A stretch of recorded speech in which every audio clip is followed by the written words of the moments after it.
A bankrupt black widower bought a 19-year-old girl who was being auctioned off by her father and mother.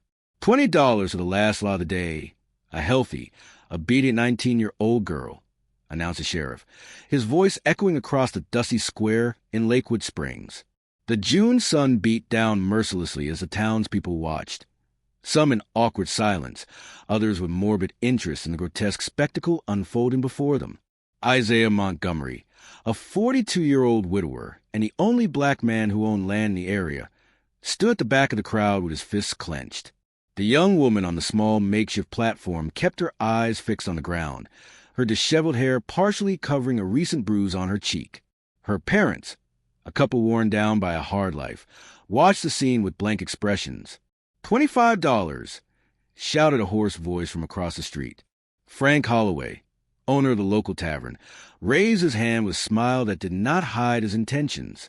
The girl trembled visibly. $30. A second voice piped up. Walter Schmidt, a farmer known for his violent temper, especially after a few drinks.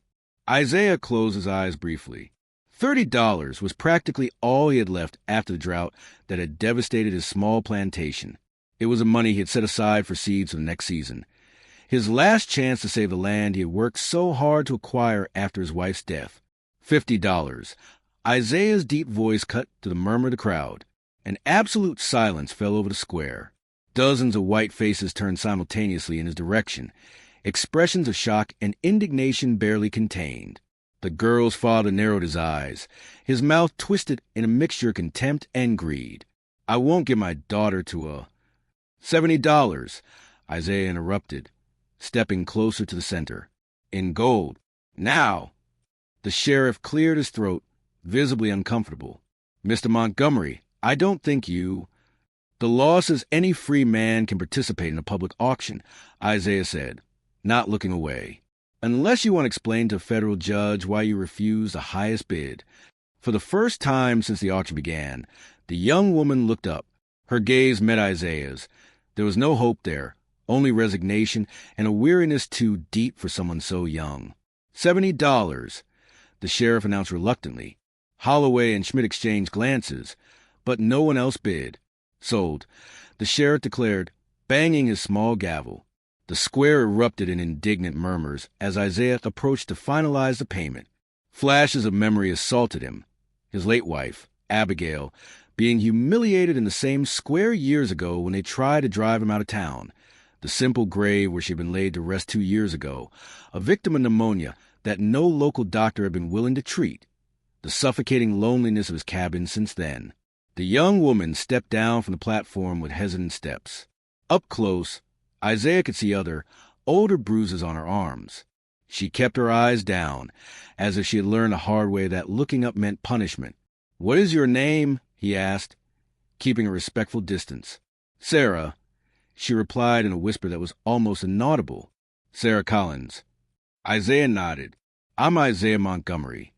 "I know who you are," she replied, surprising him. "Everyone does."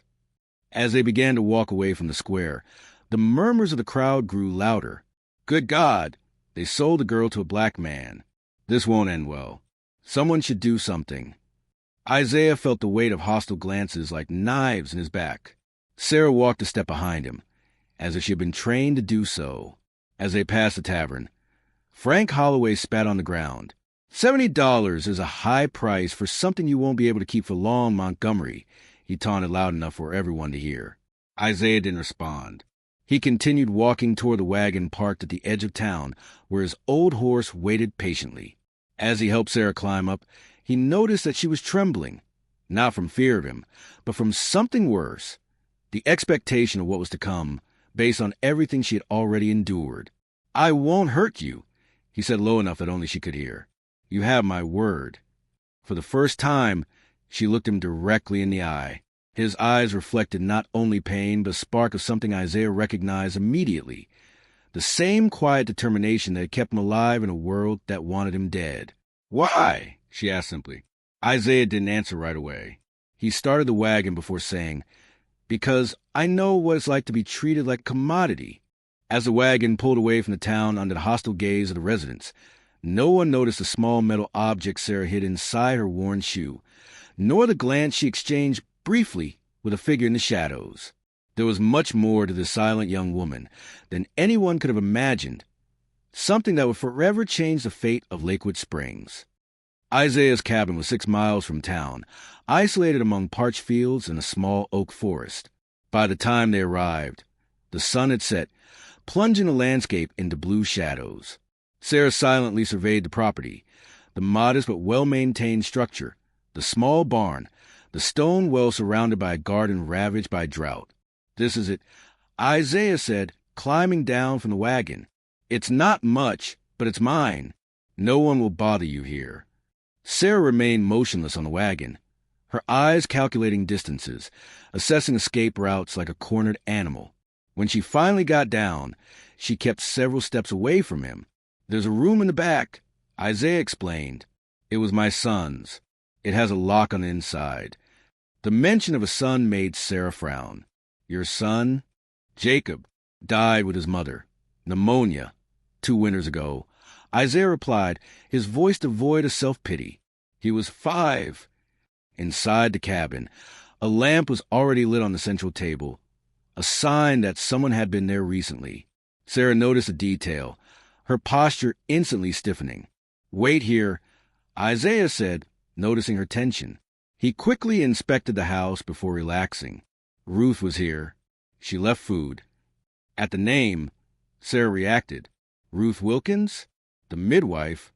Isaiah nodded, surprised. "You know her?" "She delivered my mother once," Sarah replied evasively. The cabin was simple but organized with meticulous precision. Books lined perfectly on makeshift shelves, a cedar table darkened by time but polished to a shine. This wasn't the chaotic environment of a defeated man. It was a disciplined refuge of someone who refused to give up. "You intend to run tonight, don't you?" Isaiah asked calmly during dinner. Sarah froze, her body tense as a violin string about to snap. "I don't blame you," he continued. "But there are 3 men patrolling the eastern forest, bounty hunters hired by the mayor after 3 slaves escaped from the Sullivan plantation." "I'm not a slave," Sarah retorted. "No, you're not," Isaiah agreed. "But try explaining that to those men in the dark." The next morning, Sarah found the house empty and the door unlocked. She was not a prisoner. Through the window, she saw Isaiah working in the parched garden, trying to revive dying plants with water from the well. While searching the house for money or valuables, Sarah found something unexpected, a book of federal laws marked in several places with meticulous notes. Next to it were letters signed by Professor Williams from Boston University. Before she could investigate further, she heard horses approaching. 3 horsemen rode onto the property. Sarah recognized Frank Holloway, accompanied by Walter Schmidt, and a third man who was elegantly dressed and had a calculatedly friendly expression. Isaiah dropped his hoe and walked toward them, standing tall, his face impassive.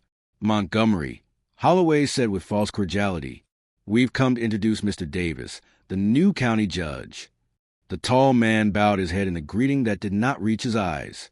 "Mr. Montgomery, I've heard a great deal about you. We're conducting a property inspection to update the county records." "My taxes are paid," Isaiah replied. "They always are," Schmidt interjected with a malicious smile. "It's about suitability," Davis elaborated. "Unproductive land may be requisitioned for more efficient use." Sarah watched Isaiah's jaw tighten, though his expression remained neutral.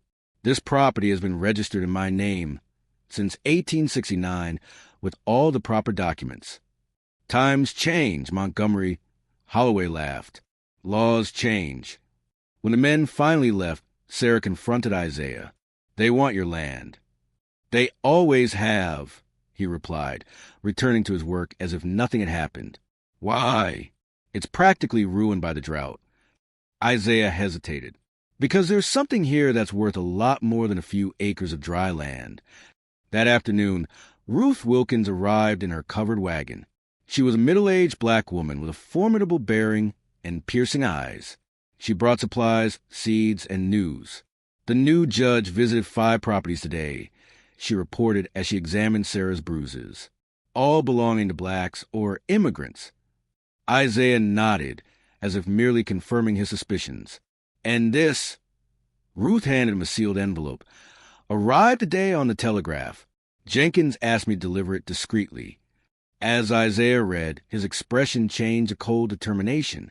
"Sarah," he called, "I need to know exactly what you heard at your father's meetings with Mayor Marshall." The shock on Sarah's face was momentary. "How do you know about that?" Ruth interjected gently. "You're not the first young woman we've tried to help escape that family."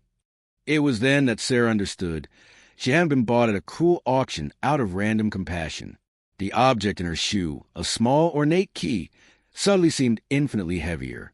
"My father keeps a red book locked in his desk," she finally revealed.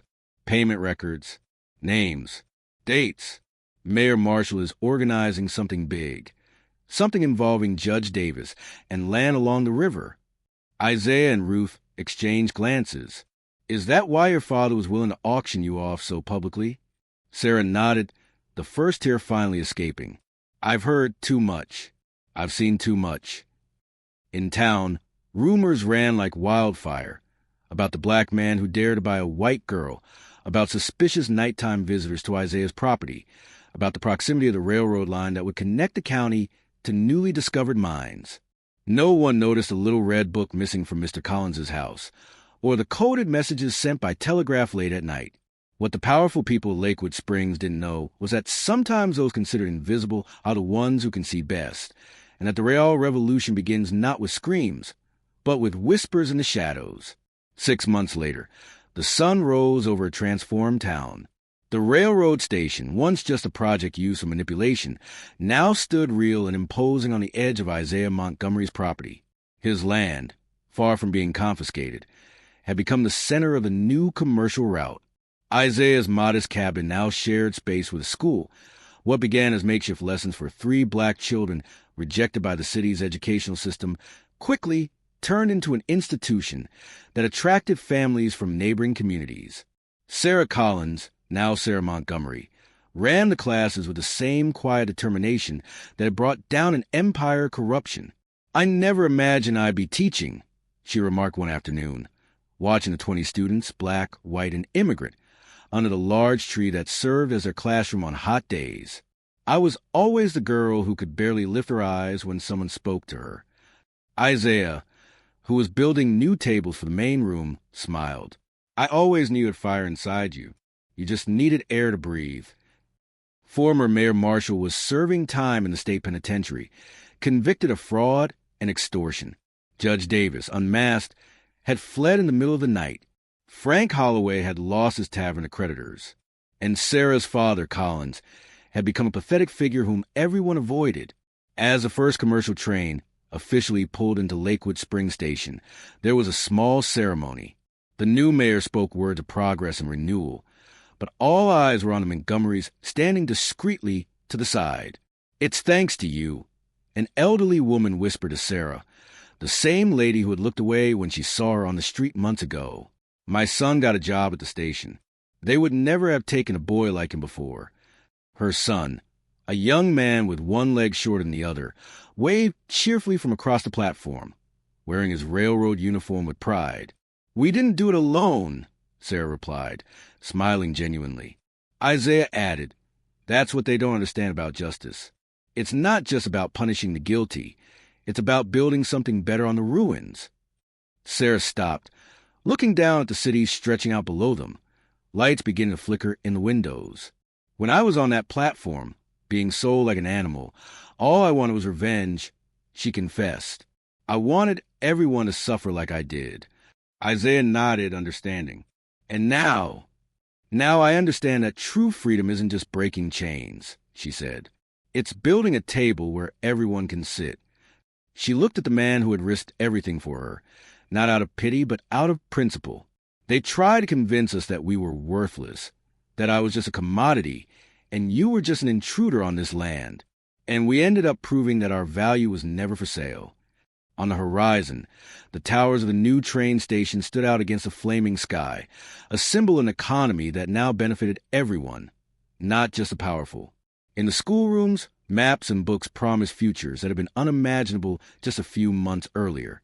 And in City Hall, Where schemes of exploitation had once been hatched, a diverse council now met weekly to discuss community improvements. Neither of them could have predicted how that desperate act in a dusty square, a black man buying a young woman at auction, would become the spark that ignited not only the established corruption, but also the fire that now illuminated hundreds of lives. The real revolution, Isaiah used to tell his students, is not tearing down walls, but building bridges where there were once only chasms.